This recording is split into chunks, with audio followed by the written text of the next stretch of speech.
ala tamassuki bi kitabillah wa sunnati rasulih wa du'a ilal huda wa dalalata alal khair ibtigha'a wajhihi wa qurbihi wa thawabihi subhanahu wa ta'ala. Rabbi shrah li sadri wa yassir li amri wahlul 'uqdatam min lisani yafqahu qawli. Nawaitu ta'alluma ta'lim wa naf'ul intifa' wa tadhakkur wa tadhkir wal ifadata wal istifadah wal hatha ala tamassuki bi kitabillah wa sunnati rasulih wa du'a ilal huda wa dalalata alal khair ibtigha'a wajhihi wa qurbihi wa thawabihi subhanahu wa ta'ala. Alhamdulillah, para hadirin, para jamaah sekalian, ada yang jauh dari Cibaliung. Mari kita lanjutkan bersama-sama mengaji, bersama-sama mempelajari, bersama-sama membaca kitab. Dua kitab yang akan kita baca, yang pertama adalah kitab Al-Minahus Saniyah fi alal wasiyatil mabtuliyah, dan yang kedua adalah Al-Anwarul Qudsiyah fi qawaidis sufiyah, dan keduanya merupakan karya dari Syekh Al-Imam Abdul Wahhab Asy-Sya'rani. Langsung saja kita mulai mengaji, dan sebelumnya mari kita hadiahkan Al-Fatihah kepada mualliful kitab, kepada musannif, pada semua guru kita, wabil khusus guru kita semua yang saat ini rada kurang sehat. Mudah-mudahan Allah Subhanahu wa taala memberikan kesembuhan untuk beliau, dan semoga kita selalu beristiqomah untuk mengaji, amin ya rabbal alamin. Ala hadhihi niyah wa ala kulli niyatin shalihah wa ala man wa bi aslafuna shalihun wa ila hadratin nabi Muhammad sallallahu alaihi wasallam. Al-Fatihah. A'udzu billahi minasyaitonir rajim. Bismillahirrahmanirrahim. Alhamdulillahirabbil alamin arrahmanir rahim maliki yaumiddin. Iyyaka na'budu wa iyyaka nasta'in ihdinas siratal mustaqim siratal ladzina an'amta 'alaihim ghairil maghdubi 'alaihim waladdallin. Qala al-muallifu al-imam asy-syekh Abdul Wahhab Asy-Sya'rani fi kitabihi Al-Minahus Saniyah 'alal wasiyatil mabtuliyah, halaman 3, rada akhir nih. Kalau yang cetakan yang sama ini 1, 2, 3, 4.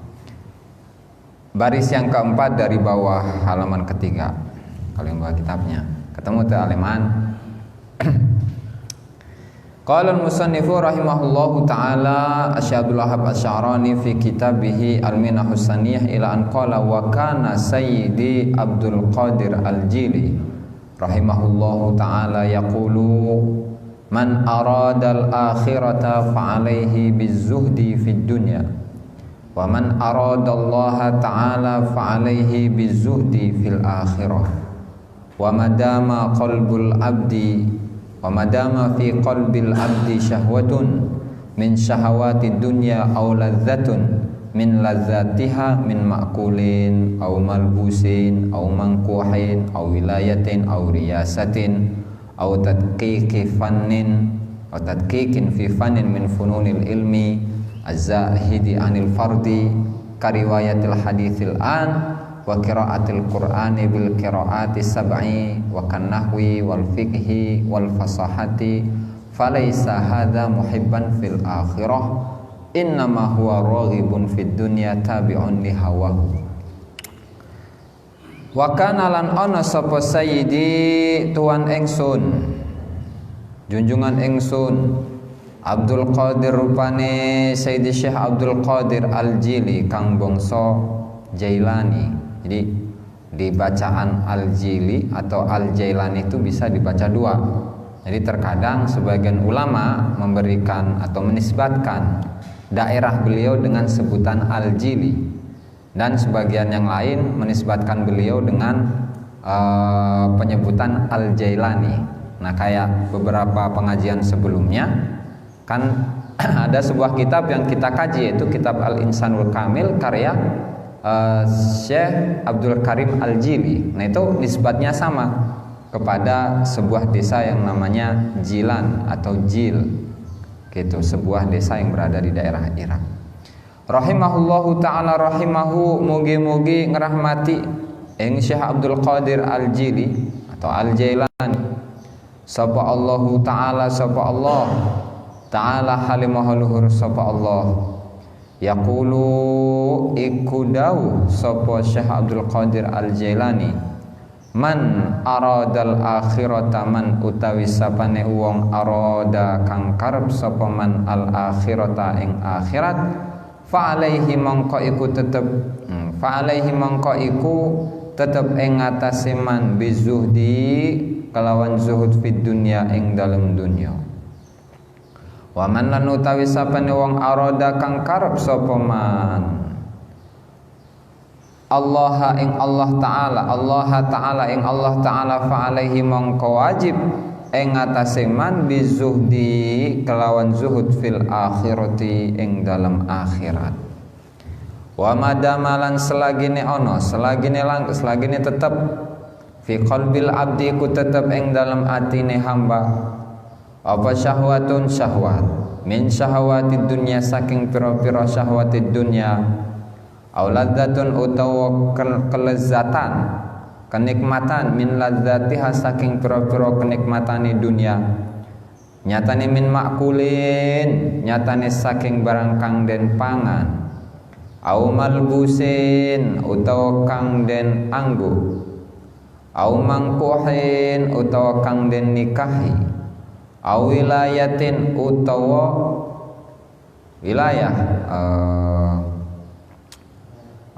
wilayah itu pangkat au riyasatin utawa tegese pangkat au tadqiqin utawa pendetailan pendaleman fi fanin ing dalem siji fan min fununil ilmi saking pira-pira fan ilmu az-zahidi kang adoh anil fardi saking kewajiban atau kang zuhud anil fardi saking kefarduan kewajiban ka riwayatil hadithi kaya dene riwayat hadis al-ana ing dalam saiki wa qiraatil qur'ani lan maca al-qur'an bil qiraati kelawan pira-pira qiraat as-sab'i kang pitu wa kan nahwi lan kaya dene nahwu wal fiqhi lan kaya dene ilmu fikih wal fasahati lan kefasihan balaghah maksudnya.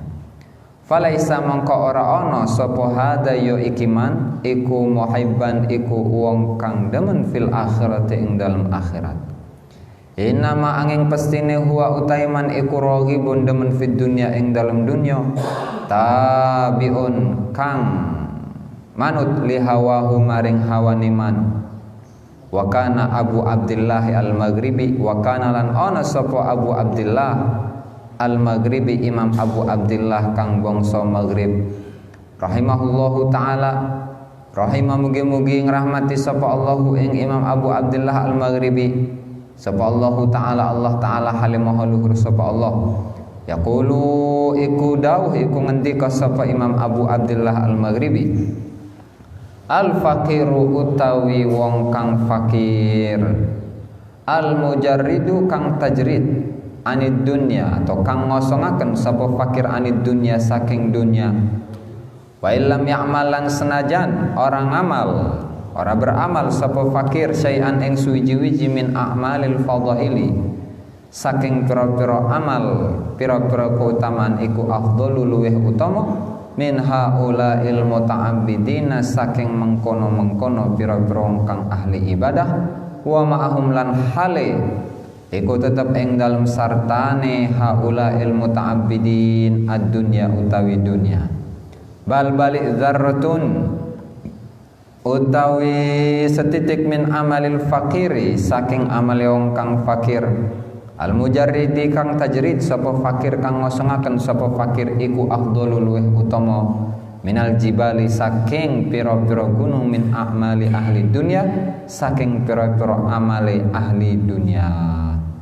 Kemudian sekarang dalam teks yang kita baca ini di dalam kitab Al-Minahus Saniyah yang barusan kita baca ini di mana redaksi yang akan kita bahas adalah wa kana Sayyidi Abdul Qadir Al-Jili rahimahullahu taala yaqulu Imam Sultanul Auliya Al-Qutbur Rabbani wal Ghauthus Samadani Sayyidi Syekh Abdul Qadir Al-Jailani berkata beliau mengucapkan sebuah perkataan man aradal akhirata barang siapa yang menginginkan akhirat Barang siapa yang menginginkan akhirat, akhirat dengan segala macam isinya.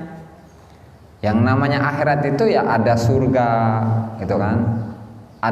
Ada bidadari serta isinya ya. Surga beserta semua isinya. Ada surga, kemudian ada bidadari, ada makanan yang enak, ada perempuan, ada cewek itu ngena. Ada perempuan, ada bidadari, kemudian ada pelayannya, ada minuman yang enak, ada rumah yang megah, ada istana yang mewah, ada segala-galanya di sana, mah. Nah, tetapi kalau di surga itu yang paling enak dirasakan oleh penduduk surga itu yaitu kenikmatan melihat Allah Subhanahu wa ta'ala. Akhirat itu adalah bagian dari akhirat. Man aradal akhirata fa alaihi bizuhdi fid dunya. Barang siapa yang menginginkan akhirat, ya maka dia harus zuhud. Harus zuhud di dunia. Apa sih zuhud itu? Jadi zuhud itu adalah meninggalkan segala sesuatu yang dapat mengganggu kita beribadah kepada Allah Subhanahu wa ta'ala. Umum sifatnya. Dan zuhud itu bagaimana? Apakah tidak punya uang kemudian itu baru dikatakan zuhud? Belum tentu. Apakah tidak punya rumah? Belum tentu. Dan nanti akan dijelaskan oleh beliau, oleh Syekh Abdullah Asy-Syarani pada pembahasan yang akan datang. Nah, makanya harus ngaji terus ini, ya. Nanti akan dibahas. Oke. Orang yang ingin atau orang yang menginginkan akhirat, maka di dalam kehidupan dunia harus memiliki sifat zuhud, yaitu meninggalkan segala sesuatu yang mengganggu kita dari Allah Subhanahu wa ta'ala. Nanti akan digambarkan. Wa man aradallaha ta'ala fa alaihi bizuhdi fil akhirati. Dan barang siapa yang ingin atau yang menginginkan Allah Subhanahu wa ta'ala, maka dia itu harus memiliki sifat zuhud di akhirat. Maksudnya zuhud itu bisa dikatakan seperti tidak butuh. Seperti tidak butuh. Barang siapa yang menginginkan akhirat, maka dia harus merasa tidak butuh pada dunia. Gitu. Kemudian barang siapa yang menginginkan Allah, maka dia harus merasa tidak butuh kepada akhirat. Kenapa? Ya karena ketika kita bahas, ketika kita bongkar la ilaha illallah, la maujuda bihaqqin illallah, tidak ada sesuatu yang wujud hakiki, tidak ada sesuatu yang memiliki wujud hakiki selain atau kecuali Allah. Dan akhirat itu merupakan salah satu bagian dari wujud yang tidak hakiki. Dengan kata lain, akhirat itu merupakan salah satu dari ciptaan Allah Subhanahu wa ta'ala. Kalau kita itu mengejar akhirat, belum tentu Allah Subhanahu wa ta'ala, atau belum tentu kita mendapatkan cinta Allah Subhanahu wa ta'ala. Tetapi kalau kita mengejar cinta Allah Subhanahu wa ta'ala, pasti segala sesuatu yang diciptakan oleh Allah Subhanahu wa ta'ala pasti akan kita dapatkan. Nah, maka asas ataupun pondasi dari tarekat ini adalah mengejar cinta Allah Subhanahu wa ta'ala. Ya kan? Kan kemarin sedikit dibahas oleh Syekh Abdullah Asy-Syarani, di mana murid itu ketika ditalkin oleh seorang guru itu diibaratkan seperti biji. Seperti kita mau menanam misal jagung, tapi dari bijinya. Si biji ini kita tanam, ya, kita pendam ke dalam tanah. Kemudian ketika si murid ini selalu berzikir atau melaksanakan zikir sesuai dengan perintah gurunya, maka si biji yang berada di dalam tanah ini seakan-akan ditetesi oleh air. Jadi setiap kali berzikir itu, misalnya setelah subuh, setelah sholat 5 waktu, itu 1 tetes gitu. 1 tetes setelah sholat 1. Nah kemudian setelah sholat duhur 1, setelah sholat asar 1, setelah sholat subuh 1, dan seterusnya. Nah semakin banyak zikir yang dia baca, maka semakin banyak tetesan yang diarahkan atau ditujukan kepada si biji yang berada di tanah ini, yang nanti pada ujungnya ketika si biji ini selalu disirami oleh air, maka dia akan tumbuh terus menerus. Nah begitu juga dengan murid yang selalu melaksanakan semua perintah gurunya, baik dalam urusan zikir atau dalam urusan yang lain, maka dia akan lama-kelamaan keyakinan hatinya, kelembutan hatinya itu akan semakin lembut dan hatinya akan semakin bersih. Sehingga ketika hatinya bersih, maka dia akan bisa melihat bagaimana keagungan Allah Subhanahu wa taala kepada seluruh alam semesta ini, gitu. Nah, sehingga apa? Sehingga dalam thariqah, karena yang dituju itu adalah cinta Allah Subhanahu wa taala, ya maka harus meniatkan, atau langkah yang pertama dari orang atau seorang murid yang menjalani thariqah atau seorang salik yang sudah ditalkin zikir oleh gurunya, langkah yang pertama yang diambil adalah tobat, gitu. Dan tobat ini adalah syarat yang pertama. Nah kemudian selain tobat, yang dia kejar apa? Tadi az-zuhud anil akhirah.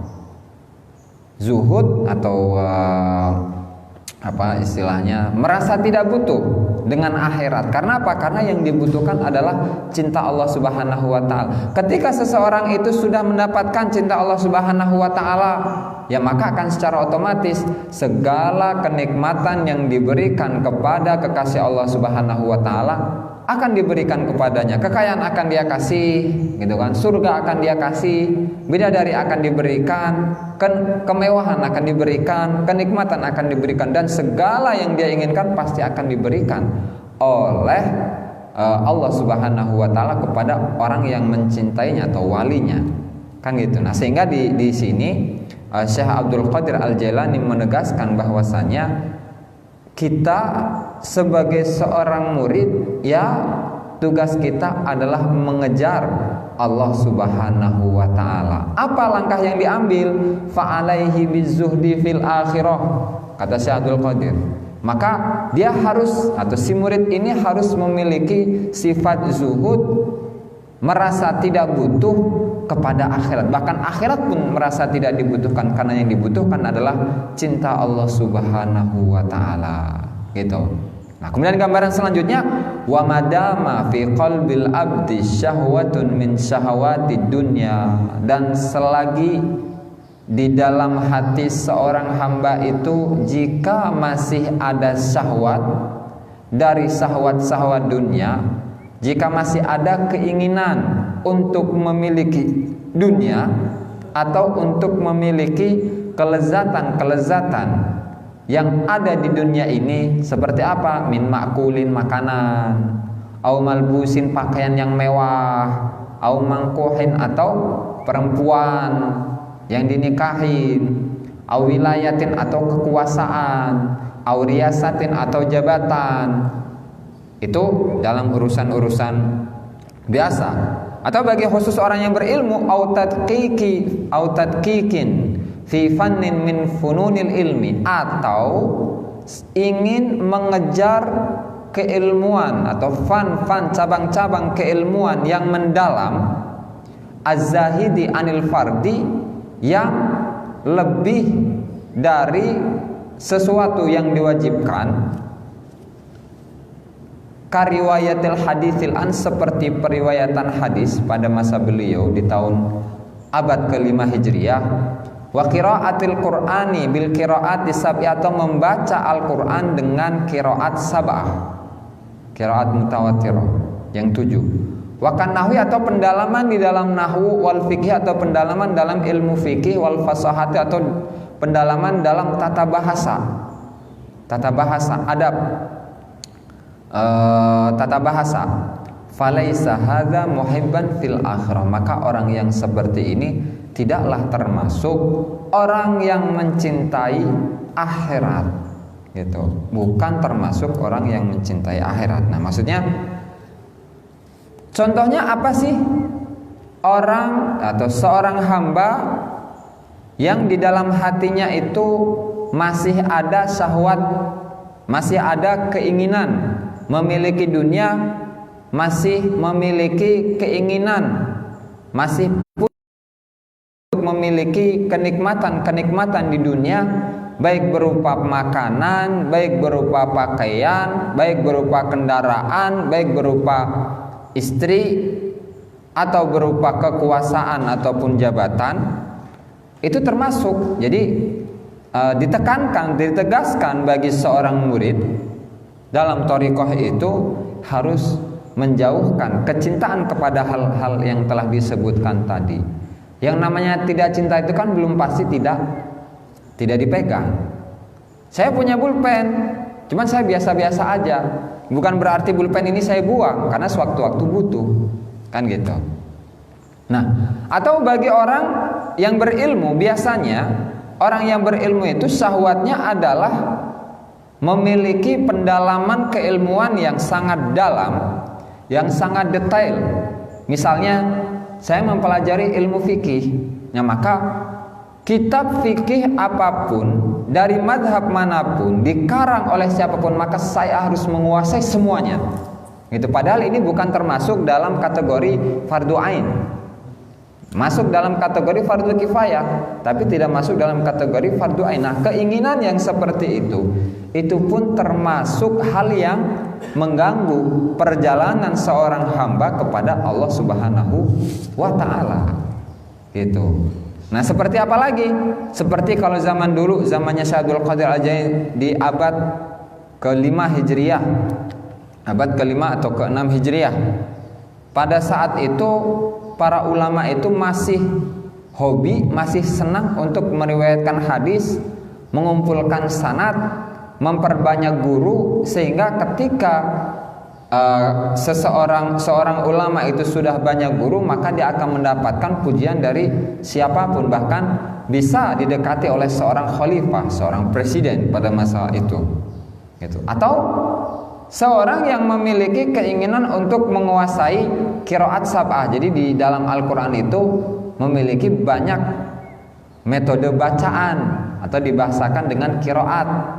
Ada qiraat Abu Hafiz, ada Asim, ada Abu Amr, ada Ibnu Amir dan lain sebagainya. Itu adalah termasuk bagian daripada qiraat sab'ah. Nah, ketika dia memiliki syahwat untuk menguasai itu semua, nah padahal hal itu sifatnya bukan lagi fardu ain tetapi fardu kifayah, maka itu juga termasuk salah satu dari hal yang mengganggu kita dari menuju Allah Subhanahu wa ta'ala. Dan orang yang seperti itu bukan termasuk kategori orang yang mencintai akhirat, gitu. Nah, lantas kalau orang ini tidak masuk dalam kategori orang yang mencintai akhirat, lantas dia itu apa? Innama huwa raghibun fid dunya tabi'un li hawahu. Kalau dia itu bukan termasuk orang yang mencintai akhirat, apalagi cinta Allah Subhanahu wa ta'ala, maka dia termasuk kategori orang yang mencintai dunia dan mengikuti hawa nafsunya. Berarti lebih-lebih ketika orang yang sudah dibayat tarekat dan dia itu memiliki keinginan bukan untuk mengejar cinta Allah Subhanahu wa ta'ala, tetapi untuk mengejar kekayaan, gitu kan, mengejar jabatan agar hidupnya tidak miskin, agar rumah tangganya tenang, agar bisnisnya lancar, agar pertaniannya maju dan lain sebagainya. Berarti itu adalah hal yang bertentangan dengan tarekat itu sendiri, gitu. Terus wakana Abu Abdullah Al-Maghribi rahimahullahu ta'ala yaqul, seorang ulama dari Maroko, Abu Abdullah dan beliau merupakan salah seorang guru dari Imam Ibrahim Al-Harbi, salah seorang ulama sufi juga. Beliau hidup pada abad ke-4 Hijriah, ketiga Hijriah. Beliau berkata, al-faqirul mujarridu anil akhir anid dunya wa illam ya'mal syai'an min a'malil fadaili afdalu min haula'il muta'abbidina wa ma'ahumud dunya. Al-fakir, seorang fakir. Jadi seorang fakir itu adalah bahasa. Jadi fakir ini bukan fakir versi fikih. Kalau versi fikih mah orang yang fakir itu adalah orang yang tidak memiliki pemasukan di setiap harinya, atau orang yang memiliki pemasukan setiap bulannya lah, setiap bulannya, di mana pemasukan yang ia dapatkan itu kurang dari 50% dari kebutuhannya. Bukan itu, kalau itu versi fikih. Nah, kalau fakir versi tasawuf itu adalah orang yang secara khusus dibimbing oleh seorang guru, seorang syekh mursyid, atau dengan kata lain fakir ini adalah orang-orang yang menjadi murid dalam thariqah, itu fakir. Nah, jadi dalam thariqah itu ada istilah salik, kemudian ada istilah fakir, kemudian ada istilah murid, ada istilah lagi abror, ada abror. Nah, itu semuanya masuk dalam kategori murid gitu. Nah, al-fakirul mujarridu anid dunya atau al-mujarradu anid dunya bisa seorang fakir yang dia itu sudah dikosongkan dari dunia. Seorang murid thariqah atau seorang yang sedang menuju perjalanan menuju Allah Subhanahu wa taala dan dia itu tidak memiliki sedikit pun dari dunia. Wa illam ya'mal syai'an min a'malil fadaili, walaupun dia tidak beramal, beribadah sedikit pun. Min a'malil fadail, dari amalan-amalan sunnah, amalan-amalan yang masuk dalam kategori fadailul a'mal, itu afdalu min haula'il muta'abbidina wa ma'ahumud dunya. Itu sangat jauh lebih baik daripada mereka orang-orang yang ahli ibadah tetapi di dalam hatinya itu masih ada dunia. Bahkan dzarratun min amalil fakiril mujarradu min amalil fakiril mujarradi afdalu minal jibali min a'mali ahli dunya. Bahkan sedikit pun dari amalnya orang yang salik tadi, orang yang fakir atau orang yang salik atau orang yang murid, seorang murid tadi yang mujarrad, yang tajrid, yang ahli tajrid, itu jauh lebih utama daripada amalnya ahli dunia, meskipun amalnya itu segede gunung. Maksudnya amalnya segede gunung itu bagaimana? Ya misalnya ketika dia beramal bersedekah, sedekahnya itu jika dihitung sama dengan besarnya gunung. Jadi gunung itu misalnya kalau dibeli berapa? 10 T misalnya. Maka amalnya pun seperti itu. Nah, perbandingan jika seorang murid, seorang fakir, seorang salik yang beramal hanya sedikit sekali, atau bahkan sedekahlah ibarat 1 rupiah, 10 rupiah dibandingkan dengan 10 triliun yang diamal, tapi yang melakukan amal sebanyak 10 triliun itu adalah orang-orang yang mencintai dunia, maka jauh lebih besar amalnya si fakir tadi gitu.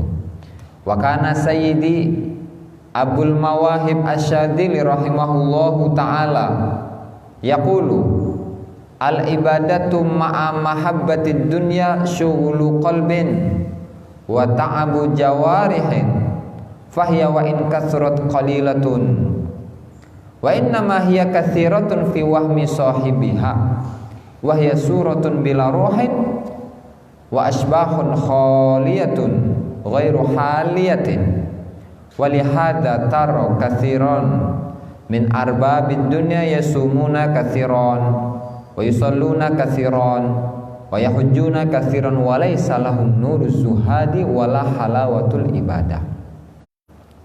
Wa kana lan ana sapa sayyidi tuan ingsun Abul Mawahib Asy-Syadzili, Imam Abul Mawahib Asy-Syadzili rahimahullahu taala.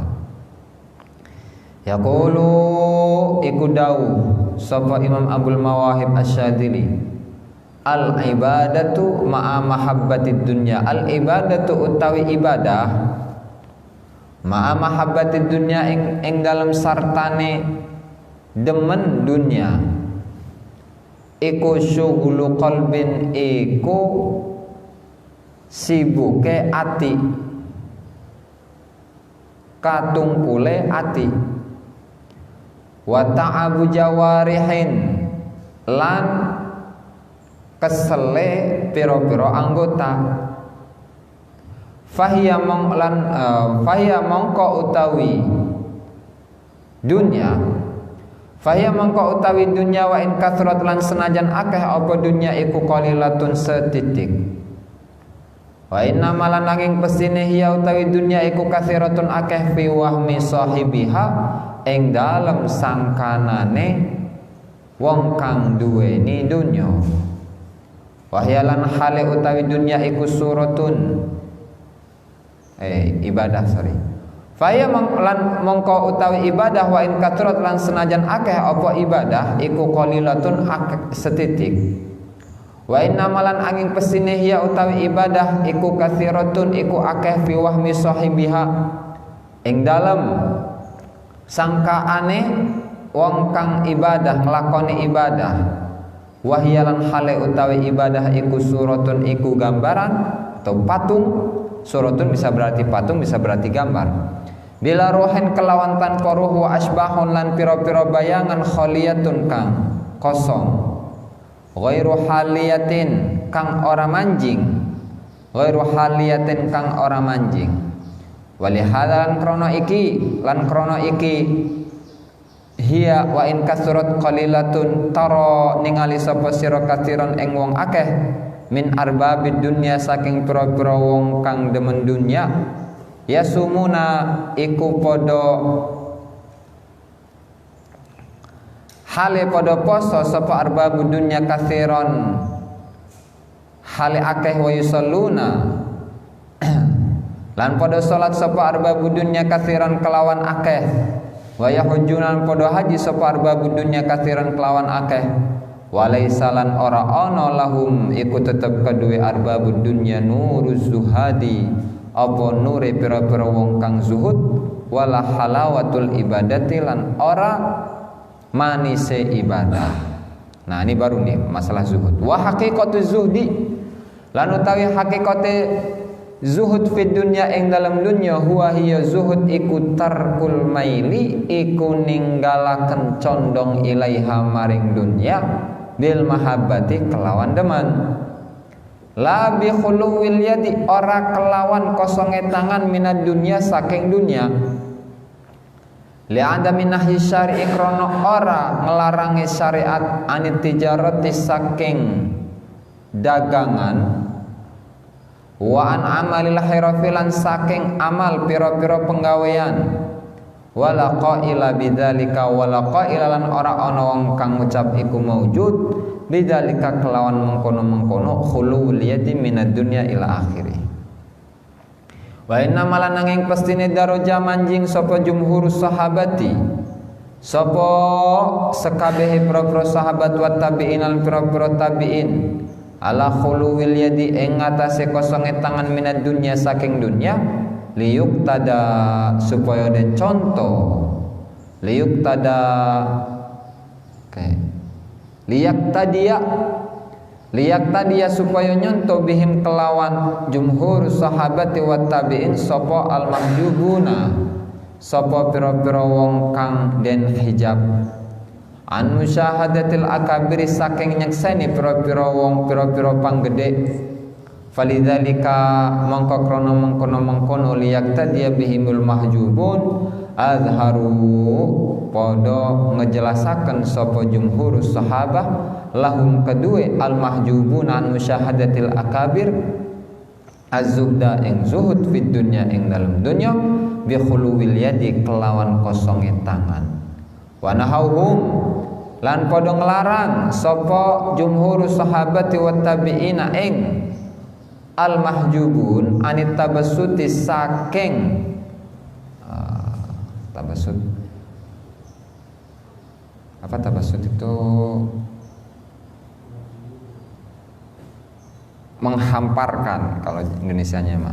Anit tabassuti saking luas fid dunya atau ngeluasaken fid dunya ing dalam dunya khaufan krono wedi atau krono khawatir alaihim ing atase al mahjubun an yadkhulu ing yento manjing sapa al mahjubuna fi mahabbatiha ing dalem demen dunya fala yahtaduna mongko ora oleh pituduh sapa al mahjubuna ba'da dzalika ing dalem sause mengkono-mengkono an yadkhulu fi mahabbatiha lil khuruji maring metu an hubbiha saking demen dunya wal muzahamati lan rebutan alaiha ing atase dunya. Fa innal kamilina mongko temen setuhune pira-pira kang sempurna iku la yasghuluhum iku ora ngetungkulaken ing kamilin anillahi ta'ala saking Allah ta'ala apa syai'un suwiji-wiji fil kaunaini ing dalem dunya lan akhirat bi khilafil qasirina kelawan nulayanine pira-pira wong kang kurang. Nah, ini ada panjang ini. Selanjutnya wakana Sayyidi Abul Mawahib Asyadili, salah seorang ulama Abul Mawahib Asyadili, yaitu salah satu guru daripada Al-Hafidh Ibnu Hajar Al-Asqalani. Beliau hidup pada abad ke-8 Hijriah. Dan beliau merupakan salah satu murid dari Imam Zurruq Al-Fasi, salah seorang sufi yang terkenal di masanya, yaitu dari kota Fas di Maroko. Syekh Imam Abul Mawahib berkata, al-ibadatu ma'a mahabbatid dunya, ibadah, tapi ibadahnya itu disertai dengan cinta dunia. Ibadah mah ibadah, tapi dalam hatinya mah tetap nggerenek, saya pengen jadi orang yang sukses, saya pengen jadi orang yang kaya, banyak bisnis, terus pangkatnya naik, gitu, kekayaan melimpah dan lain sebagainya. Itu gambaran dari apa? Ibadah yang berbarengan dengan cinta dunia. Ibadah yang disertai dengan cinta dunia itu statusnya bagaimana? Kata Syekh Abul Mawahib Asyadili adalah syughlu qalbin, adalah sesuatu yang menyibukkan hati. Jadi kalau ibadah, tapi ibadahnya itu dalam hatinya, di dalam hati orang yang melakukan ibadah, duit, kekayaan, pakaian, jabatan dan lain sebagainya, itu ya bikin capek badan, gitu. Tidak hanya badannya, tidak cuman badan doang yang capek, hatinya pun capek. Kan kalau badan capek dibuat tidur, ditidurin kan enak ya katanya, enak, ngeunah. Tapi kalau hatinya capek, wah itu udah susah, itu mau diobatinya susah. Syughlu qalbin, bikin capek hati. Wa ta'abu jawarihin, tidak hanya hatinya yang capek, tapi anggota badannya pun sama. Itu anggota badannya pun sama, maksudnya gambaran ketika ibadah yang kita laksanakan itu begitu banyak, sholat 1000 rakaat, puasa puluhan tahun, tapi dalam hatinya ngegerenek aja, pengen jadi orang yang kaya, pengen jadi orang yang sukses. Bukan Allah Ta'ala yang dikejar, tapi adalah kekayaan misalnya, jabatan misalnya, atau ilmu. Sama tadi itu, ilmu sama itu.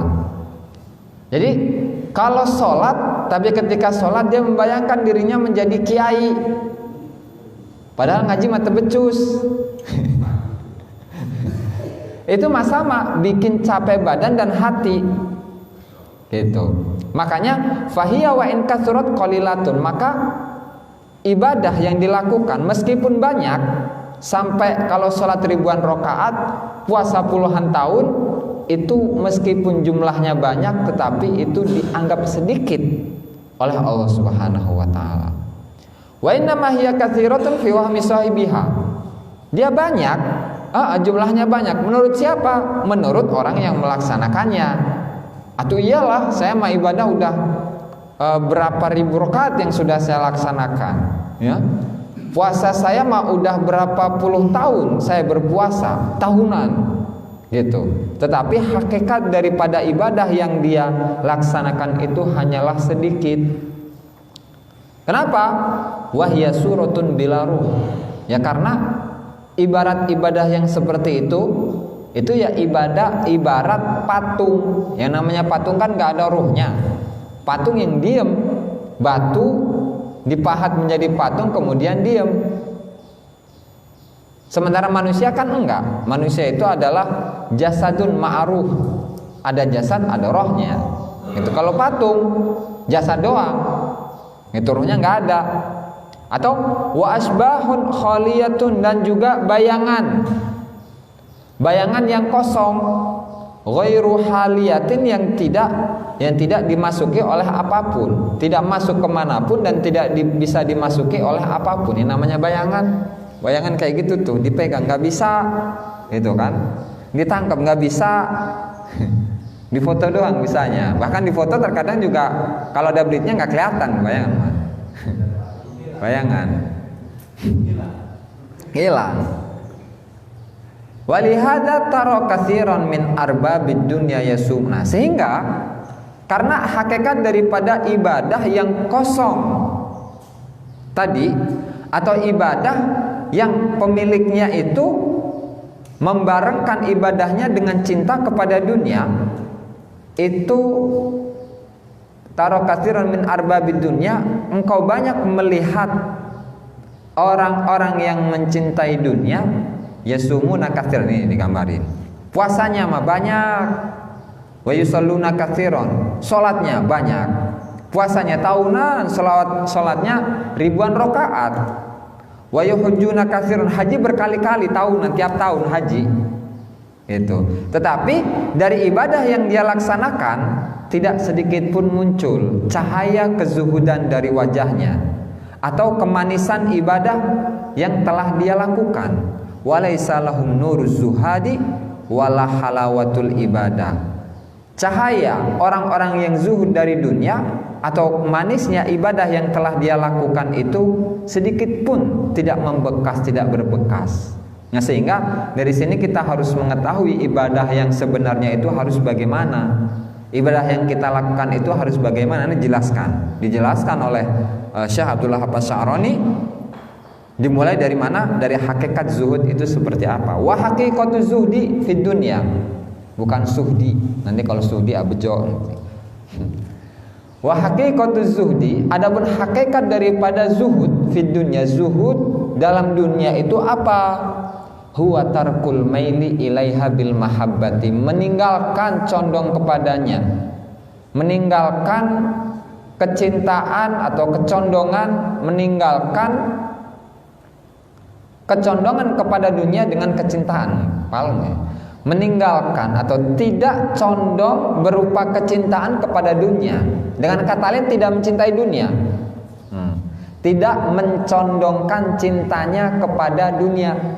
Itu zuhud. Jadi kalau ditanya zuhud itu apa sih? Kan sering kita dengar zuhud baik. Kalau suhdi mah ada itu di Balong rentau.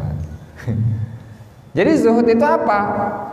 Memalingkan kecondongan cintanya dari dunia, memalingkan kecondongan cintanya kepada dunia. Maksudnya dia sudah tidak lagi condong kepada dunia, tapi condongnya kepada Allah Subhanahu wa taala. Itu zuhud. Nah, kemudian bagaimana zuhud itu? Apakah ketika orang yang zuhud itu tidak punya uang? Nah, ini dibahas di sini. La bi khuluwil yadi minad dunya. Tapi yang namanya zuhud itu tidak dengan kosongnya tangan dari dunia.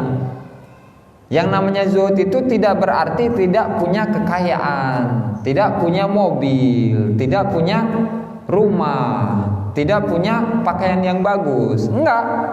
Ya karena itu kaitannya adalah tentang ketidakcondongan, berarti itu adalah sifatnya hati kan. Sifatnya hati. La bi khuluwil yadi minad dunya. Bukan tangan yang kosong atau bukan berarti meninggalkan dunia. Kenapa? Li'adami nahyi syari' anit tijarati wa an amalil khirafi. Ya karena syari' yaitu Allah Subhanahu wa taala dan Rasulnya itu tidak melarang kita untuk berdagang dan untuk bekerja. Kan misalnya idza qudiyatis sholatu fantashiru fil ard. Ketika sholat Jumat sudah dilaksanakan maka kalian bertebaranlah di muka bumi. Ya untuk apa? Ya dengan bekerja tentunya ya. Untuk apa? Ya untuk mendapatkan fadl Allah Subhanahu wa taala, dan tidak ada larangan di situ. Gitu. Wala qaila bidzalika. Nah, sementara yang mengatakan bahwasanya zuhud itu adalah kekosongan dari dunia itu gak ada satupun ulama yang mengatakan demikian. Gitu. Nah, sehingga yang namanya zuhud itu adalah sifatnya hati, maka baik ada ataupun tiada, baik kita memiliki kekayaan atau tidak memiliki kekayaan, baik punya uang ataupun tidak punya uang, itu sama aja, itu zuhud. Gitu. Sama antara punya uang dan nggak punya uang. Nggak punya uang happy, lagi punya uang sama, bahkan lebih happy nya. Terus wa inna ma daraja jumhurus sahabati wat tabi'ina ala khuluwil yadi minad dunya. Nah, kemudian bagaimana padahal kita melihat dari kalangan sahabat, dari kalangan tabi'in, ulama-ulama terdahulu, dari muridnya Rasulullah dan para muridnya para sahabat, itu mereka mencontohkan bahwa mereka sangat menghindari dunia. Itu ala khuluwil yadi minad dunya. Mereka sangat-sangat menghindari dunia, bahkan diangkat menjadi seorang gubernur, diangkat menjadi seorang Amirul Mukminin, seorang khalifah di masa Khulafaur Rasyidin. Itu tidak mau, bahkan mereka menolak sampai dalam keadaan terpaksa baru mereka menerimanya.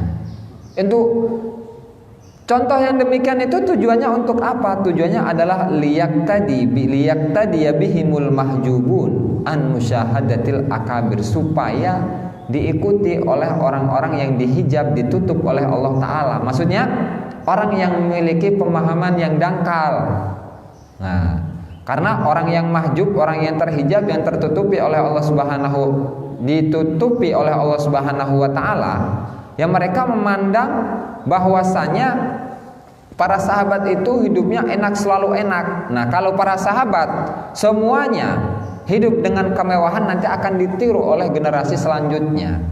Nah, maka karena para sahabat ini lebih waspada, lebih hati-hati dalam bersikap, maka mereka menghindari dunia agar apa? Agar tidak ditiru oleh generasi selanjutnya. Kalau sahabatnya hidup dengan cukup apa adanya, maka tujuannya adalah agar generasi selanjutnya hidup apanya juga. Nah, jadi bukan berarti yang namanya zuhud itu tidak punya apa-apa, enggak. Tidak berarti demikian, tetapi yang namanya zuhud itu tadi tidak mencintai dunia, atau hatinya tidak condong kepada dunia, gitu. Karena apa alasannya? Khaufan alaihim an yadkhulu fi mahabbatiha fala yahtaduna ba'da dzalika lil khuruji an hubbiha wal muzahamati alaiha. Ya karena semua hal itu dilakukan oleh para sahabat, oleh para tabi'in, karena ada kekhawatiran agar generasi selanjutnya tidak masuk dalam cinta dunia, sehingga kalau sudah masuk cinta dunia ke dalam hati mereka, mereka sulit untuk mendapatkan hidayah.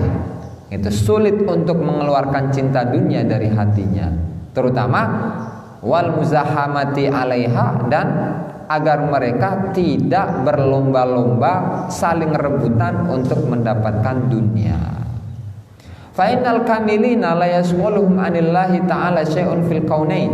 Ya, karena orang-orang yang sempurna, terutama kalangan sahabat, kalangan tabi'in, mereka adalah orang-orang yang sempurna. Tidak ada sesuatu apapun yang menyibukkan mereka dari Allah Ta'ala. Segala sesuatu yang ada di muka bumi ini, di dunia dan di akhirat, bahkan surga sekalipun, tidak membuat orang-orang yang sempurna ini tergiur, sehingga mereka tidak lagi mengejar Allah Ta'ala tapi mengejar akhirat misalnya, apalagi mengejar dunia, kan gak mungkin. Nah, sehingga orang-orang yang sempurna tadi, kalangan sahabat, kalangan tabi'in, mereka adalah orang-orang yang sempurna, yang tidak bisa diganggu oleh keinginan apapun, yaitu keinginan dunia ataupun akhirat. Bikhilafil qasirin, berbeda dengan orang-orang yang, kalau lawannya sempurna berarti orang yang kurang. Orang-orang yang kurang seperti kita, orang-orang yang kurang, imannya kurang, ibadahnya kurang, dan lain sebagainya. Kalau kurang, itu kan masih dikhawatirkan untuk mencintai dunia. Nah, sehingga untuk meninggalkan atau untuk mencapai zuhud yang digambarkan oleh Syekh Abdul Wahhab Asy'arani ini, yaitu dengan apa? Dengan kita melaksanakan thariqah dengan tujuan mengejar cinta Allah Subhanahu wa taala, bukan untuk mengejar dunia. Nah, itu zuhud. Nah, kemudian apa nih? Fasallim ya akhi likulli man tarahu mutajammilan bi thiyabi minal qaum wallahu taala a'lam bis-shawab. Itu kitab yang pertama. Oh, sampai jam 3 nih nanti. Perkiraan. Lanjut.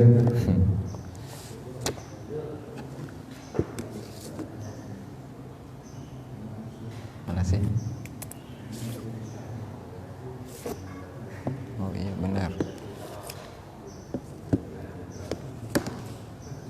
Nih, kalau yang punya kitab, kita nyampe di halaman 26. Halaman 26. Qala al-musannifu rahimahullahu taala Asy-Syaikh Abdul Wahhab Asy'arani rahimahullahu taala fi kitabih Al-Anwarul Qudsiyah fi ma'rifati qawaidis sufiyah, halaman 26, ila an qala thumma idza talaqqana al-muridu wa hasala minhu ma'siyatun aw su'u adabin fal wajibu alaihi i'adatut talqini liyakhruja asyaitanu min madinati jasadihi wa qalbihi. Idi talqinu yukhrijus syaitana wa su'al adabi wa su'ul adabi yudkhiluhu.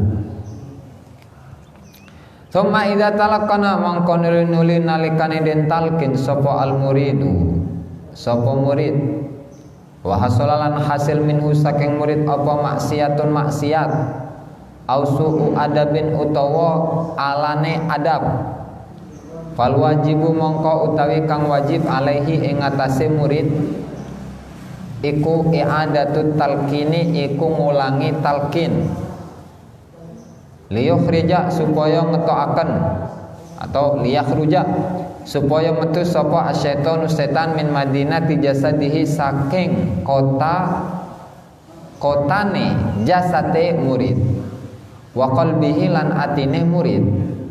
Idi talqinu krana utawi talqin iku yukhriju ngetokaken apa talqin asyaitona ing setan. Wa su'ul adabi lan utawi su'ul adab iku yudkhiluhu iku manjengaken apa su'ul adab ing setan. Wa sami'na lan krungu sapa kita sayyidi ing tuan ingsun Muhammad Asy-Syanawi, Syekh Muhammad Asy-Syanawi yaqulu hale ngendika sapa Syekh Muhammad Asy-Syanawi, hukmul muridi utawi hukume murid, idza waqa'a nalikane tumiba sapa murid fi su'i adabin ing dalem su'ul adab alane adab, ba'da talqin ing dalam sause talqin iku ka hukmil habati, iku kaya hukume wiji, idza suwisat nalikane rusak Ida suwisat nalikane rusak apa habbah wadzabat lan lebur apa habbah wastahalat lan tegese lebur atau berubah apa wastahalat lan nalikane berubah apa habbah ila tabil adzirati maring tabiate kotoran fala yurja mangko ora den karepaken minha saking habbah ba'da dzalika ing dalam sause mengkono-mengkono suul adab apa imbatun apa cukul wala khuruju waraqin lan ora metune godhong fadlan luweh-luweh anis samroti saking buah bal tatlafu balik rusak apa tilkal habbatu mengkono-mengkono biji-wiji allati badaraha kang nanem sapa kang nanem ing habbah sapa asy-syaikhu syekh guru bil kulliyati kelawan sakabehane wa hadzal amr lan utawi iki urusan to perkara qad kasra iku temen-temen akeh apa amr fi muridi hadzal zamani ing dalem pira-pira murid zaman saiki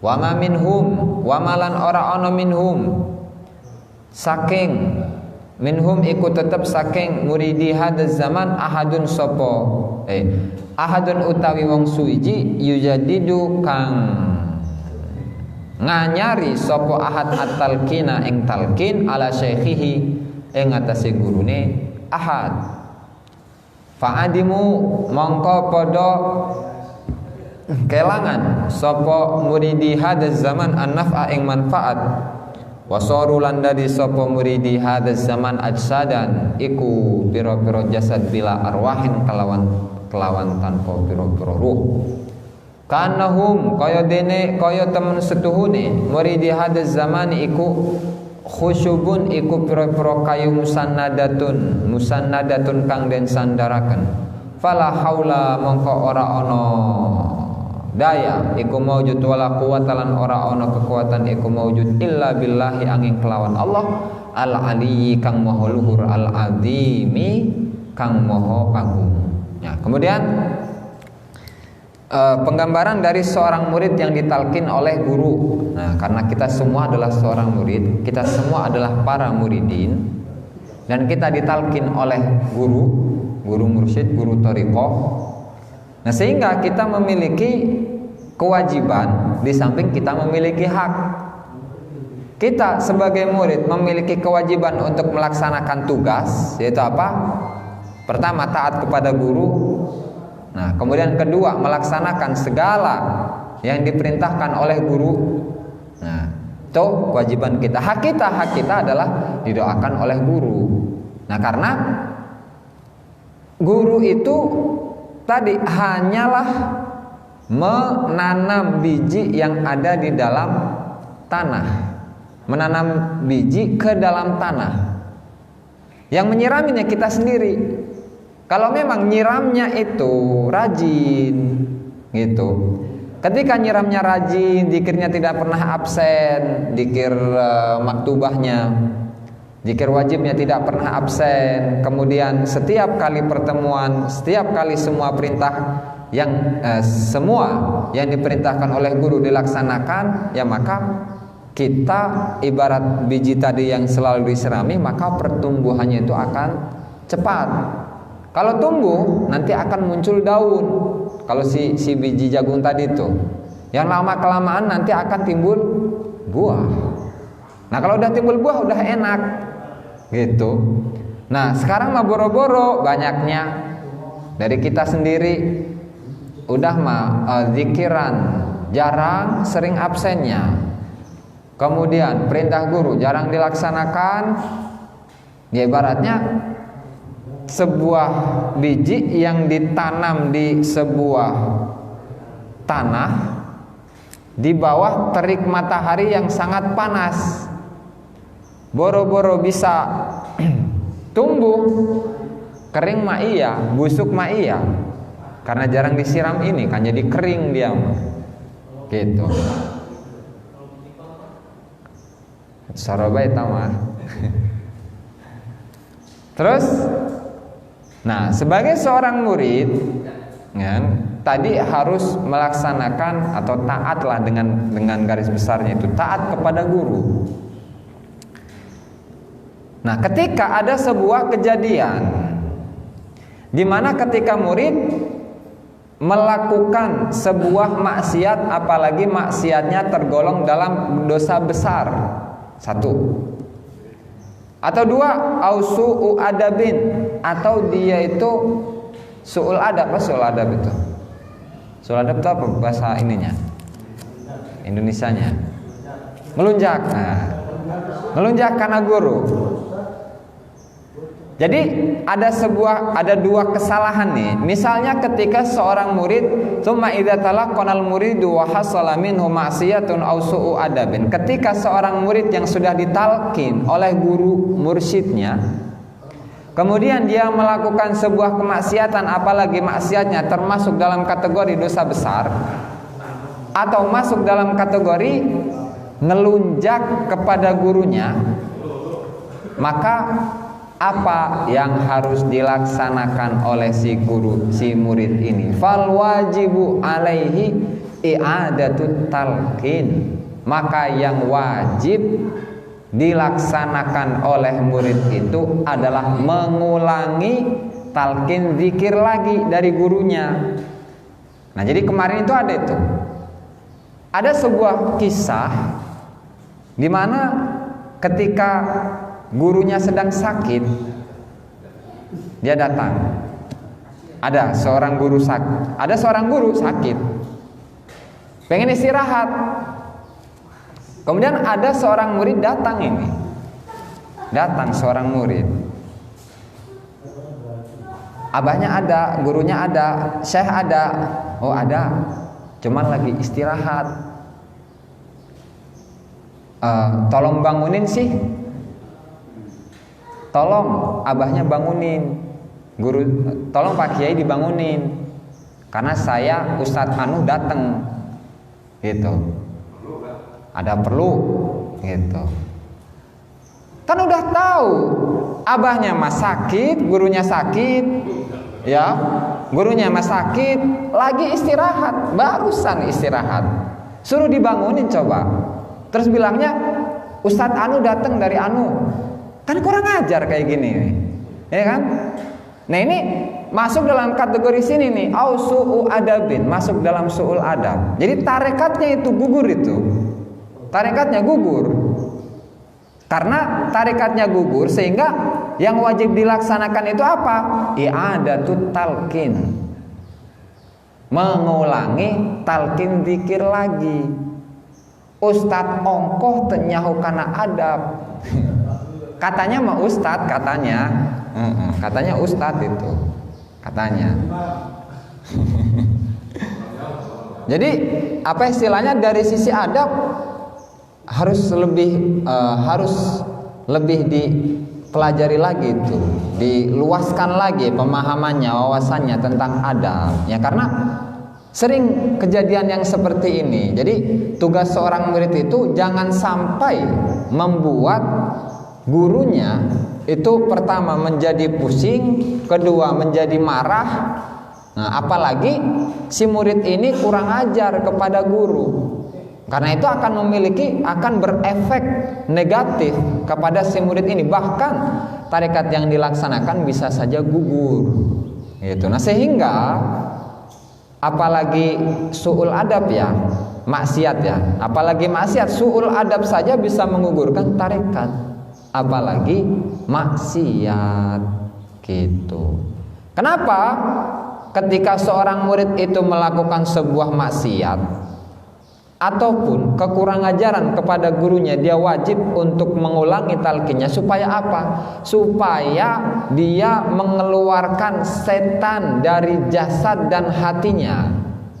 Berarti bisa disimpulkan bahwa orang yang tadi itu tidak mengetahui kondisi dari guru, bagaimana adab tata krama sopan santun kepada guru itu seperti itu, pada hakikatnya dia adalah setan, gitu.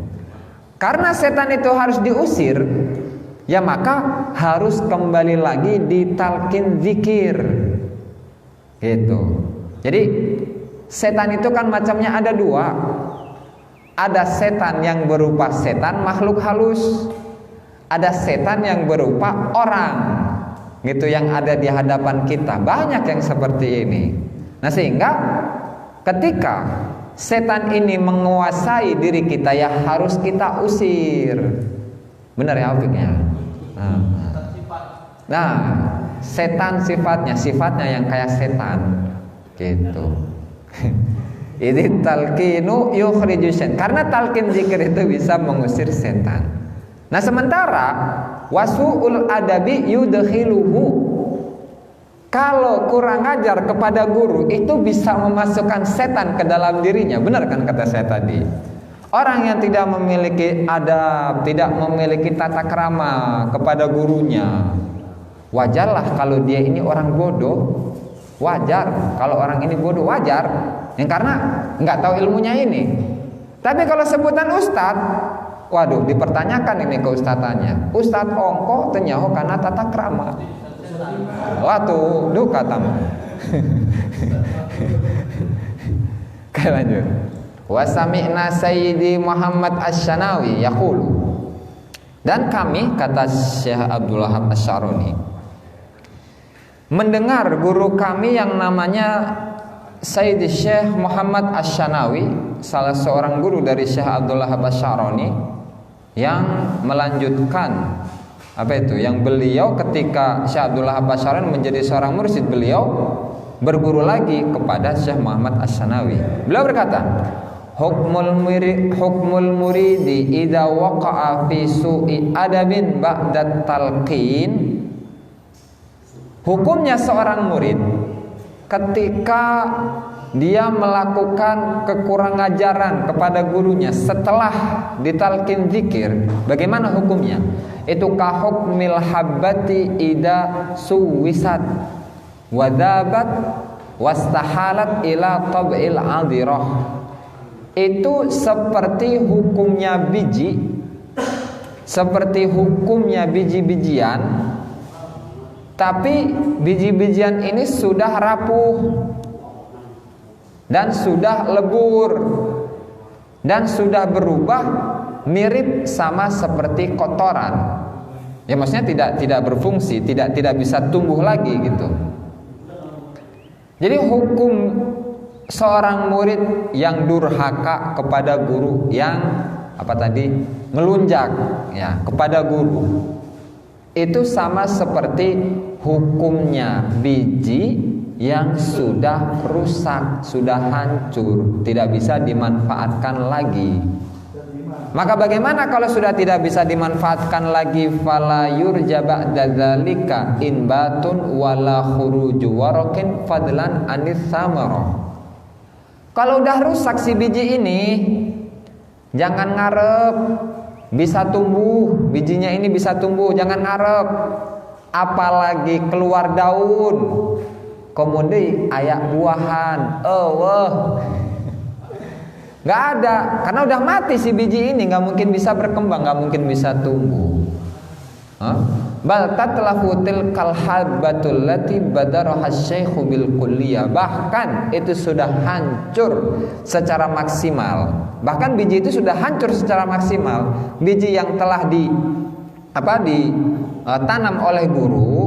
Nah, tahu-tahu si biji ini dimakan sama rayap, nggak bakalan tumbuh. Nah, sementara wahadal amru qad kasra fi muridi hadaz zaman.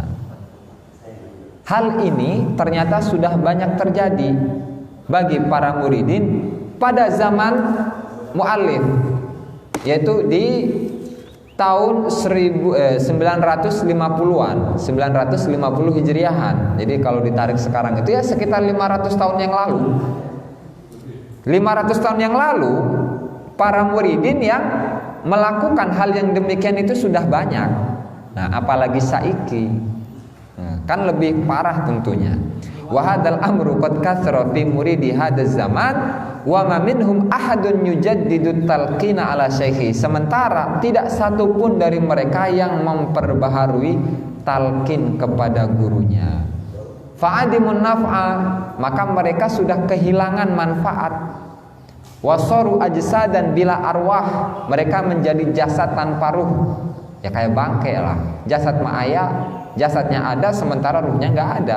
Ka'annahum khusyubun musannadah, seakan-akan mereka itu menjadi pagar, menjadi kayu yang hanya disandarkan ke tembok, yang buat pengaman doang. Khusyubun musannadah, yang didirikan. Fala haula wala quwwata illa billahil aliyyil azim. Ini masih 10 menit nanggung. Lanjut nggak? Lanjut.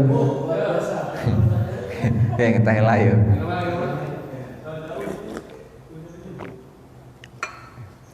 Wa amma thamratut talqinil khassah alladhi huwa talqinus suluki ba'da ad-dukhuli fi silsilatil qaumi fasuratuhu. Anapun amma samratut talqin, anapun utawi buahi talqin al khassatu kang khusus, huwa talqinus suluk, huwa iya samrah iku talqinus suluk, iku talqin suluk ba'da dukhuli ing dalam sa'usi manjing fi silsilatil qaumi ing dalam silsilah rantene kaum. Fasuratuhu mongko utawi gambarane talqin, surat atau samratut talqin. Anna syaikha iku temen setuhune syekh ya tawajjahu, iku tawajuh menghadap ngadep sapa syekh ilallahi ta'ala maring Allah ta'ala. Wa yufrigha lan ngosongaken sapa syekh alal muridi ing atase murid min qaulihi lahu, min qaulihi saking ucapane syekh lahu kedua murid, kul ngucap sapa sira la ilaha illallah, ing ucapan la ilaha illallah. Jami'u ma qusima lahu,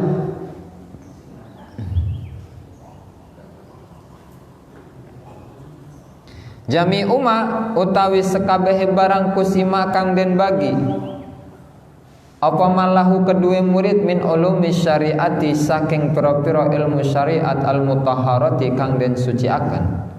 Fala yahtaju mongko ora butuh sapa murid ba'da hadzal talqin ing dalem sause iki talqin ila mutalaati kitabin maring mutalaah kitab, siji kitab min kutubis syariati saking piro-piro kitab-kitab syariat hatta yamuta sehingga mati sapa murid. Waqad kana lan teman-teman ana sapa Syekh Abdul Qasim Al-Junaid Al-Baghdadi radhiyallahu anhu. Waqad kana teman-teman ana sapa Syekh Abdul Qasim Al-Junaid, Imam Abdul Qasim Al-Junaid Al-Baghdadi radhiyallahu anhu yaqulu iku ngendika sapa Imam Abdul Qasim Al-Junaid, lamma laqanani tatkalane nalkin ing ingsun sapa syekhi guru ingsun As-Sari, Imam Sari As-Saqati, itu dobutnya ada yang bilang As-Sari, ada yang bilang Sirri. Rahimahullah, rahimah mugi-mugi ngrahmati ing Imam As-Sari sapa Allah Gusti Allah. Afrig jami'a, afrig afragha mongko ngosongaken sapa syekhi fi jami'i makana ing dalem sekabehe barang kana kang ana apa ma indahu ing dalem sandinge, indahu ing dalem sandinge syekhi min ulumi syariat wa irsyadil muridin lan nuduhaken pira-pira murid an yakuna ing yen to ana sapa man iku mutabahiron thariqah qadiriyah. Berarti ulama-ulama, para masyayikh, para mursyidin yang masuk dalam thariqah qadiriyah atau qadiriyah naksabandiyah, berarti masuk dalam ke situ. Itu maksudnya talqin yang talqin khusus. Nah, buahnya apa? Buah daripada talqin yang secara khusus ini di mana anna syaikha yatawajjahu ilallahi ta'ala wa yufrighu 'alal muridi min qawlihi lahu qul la ilaha illallah jami'u ma qusima lahu min ulumi syariatil mutahharah. Jadi ketika guru kita sudah bertawajuh kepada Allah Ta'ala dan si murid ini sudah diberhentikan oleh gurunya untuk berzikir dengan zikir la ilaha illallah, maka semua ilmu-ilmu syariat ia akan menguasainya. Maka setelah itu, setelah ilmu syariat sudah dikuasai, sudah tidak butuh lagi kepada mutolaah kitab syariat sampai meninggal.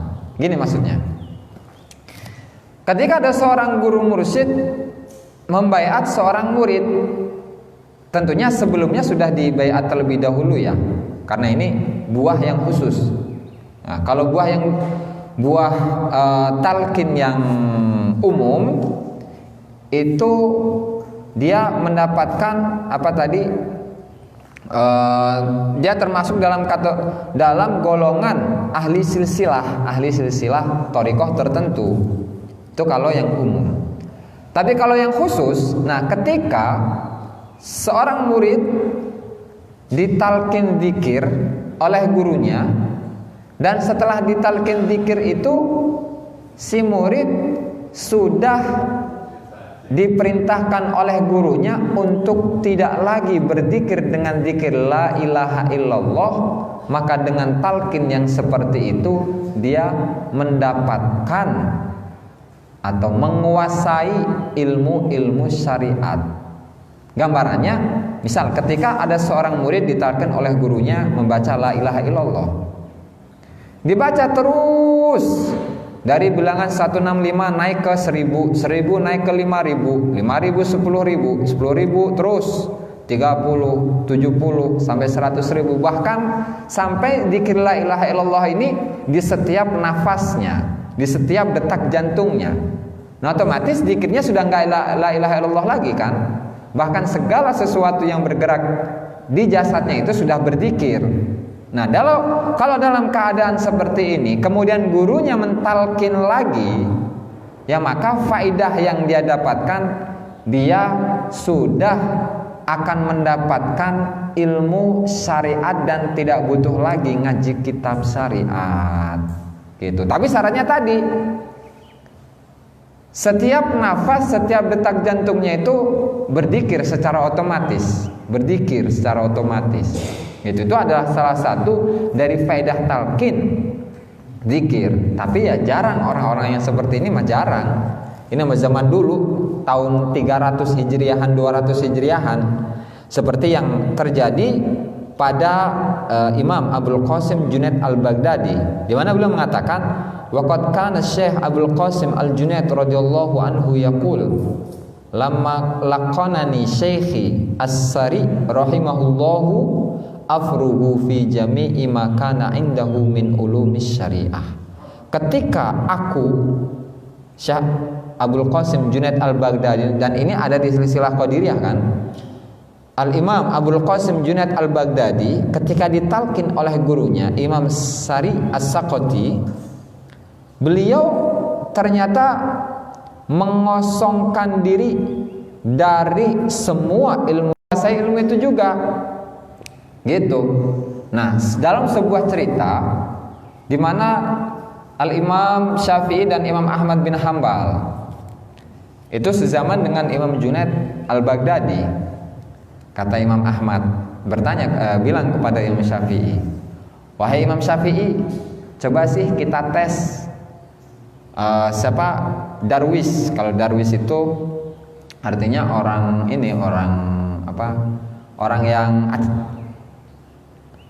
yang penampilannya itu ngacak gitu, ngaco. Darwis, bukan Adarwis, beda.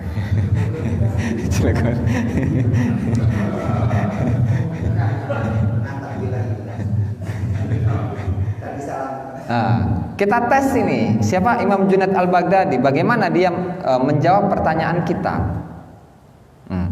Katanya ketika orang Imam Ahmad bin Hambal bertanya kepada Imam Syafi'i, wahai Imam Syafi'i, coba sih kita tes Imam Junaid Al-Baghdadi itu ilmunya sampai seberapa gitu, pengen ngetes memang.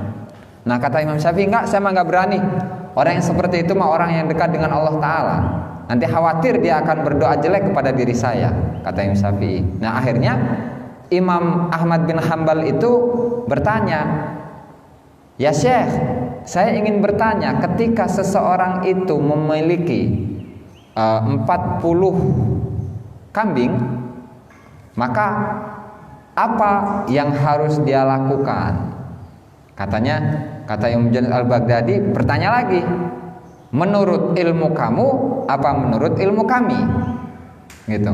Kalau menurut ilmu kamu, yang kalau orang itu memiliki 40 kambing, yang dikeluarkan adalah 1 kambing. Nah, kalau menurut kita, ketika seseorang itu sudah memiliki harta yang cukup 40 kambing misalnya, kemudian tidak mau mengeluarkan hartanya, maka dia itu harus ditakzir hatinya. Berarti di sini Imam Junaid al-Baghdadi, dia tidak hanya mengetahui tentang ilmu kebatinan saja, tidak hanya menguasai tentang ilmu yang berkaitan tentang hati saja, tetapi ilmu zahir pun menguasai. Jadi wajar ketika beliau ditanya oleh Imam Ahmad, kemudian tadi melanjutkan cerita, beberapa pertanyaan yang ditanyakan oleh Imam Ahmad kepada Imam Junaid al-Baghdadi selalu begitu, apakah menurut ahli fikih atau menurut ahli tasawuf. Jadi dari berpuluh-puluh pertanyaan seperti itu terus. Nah, akhirnya Imam Ahmad bin Hambal pun sampai pingsan melihat kekagetan betapa luar biasanya tokoh yang bernama Imam Abul Qasim Junaid al-Baghdadi ini. Nah, sehingga dari kisah tersebut disimpulkan bahwa orang yang ahli tasawuf sekalipun, orang yang ahli ma'rifat, ahli hakikat, meskipun tidak bergelut dengan kitab-kitab syariah, tetapi mereka menguasai ilmu syariah. Dan salah satu daripada buah talqin yang khusus di kalangan atau bagi para murid yang ditalqin oleh gurunya, salah satu faedahnya adalah itu. Nah, sehingga karena di sini erat kaitannya dengan hubungan antara murid dengan guru, dan seorang guru itu harus menguasai kedua ilmu zahir dengan ilmu batin, maka para ulama Syekh Junaid al-Baghdadi memberikan syarat, yahtaju man yatasaddaru li akhdil uhudi wa talqini dzikri wa irsyadil muridin an yakuna mutabahhiran fi ulumis syariah. Orang yang mau menjadi seorang tokoh yang mengambil perjanjian, apa itu namanya? Baiat. Nah, bahasanya. Wa talqini dzikri, mentalkinkan zikir kepada para murid. Wa irsyadil muridin, dia menjadi mursyid bagi para muridnya. Tidak luas misalnya. Tetapi dia sudah ma'rifat, tetapi dia sudah mencapai hakikat. Maka bagaimana? Yaitu sudah imbang. Karena dengan hakikat dan ma'rifat yang telah dia kuasai, itu secara otomatis bisa menjawab segala macam pertanyaan yang disodorkan kepada dirinya, dan segala sesuatu yang dibutuhkan oleh dirinya itu sudah disiapkan oleh Allah Subhanahu wa ta'ala. Nah, sehingga dari sini ya kita harus lebih berhati-hati lagi menjadi seorang murid. Jangan sampai, kembali lagi pada pembahasan utama, jangan sampai kita melakukan sebuah dosa besar atau melakukan su'ul adab kepada guru, karena hal itu bisa memasukkan setan ke dalam diri kita. Wa man qala minal mutamasyikhina fi hadzal zaman wallahu taala a'lam bissawab. Demikianlah para hadirin jamaah Ponpes Tekian Al-Mubarak, pengajian yang materi yang bisa disampaikan, mudah-mudahan kita bisa mengambil manfaatnya, dan mohon maaf jika ada kesalahan. Allahumma muwaffiq ila aqwamit thoriq. Wassalamualaikum warahmatullahi wabarakatuh.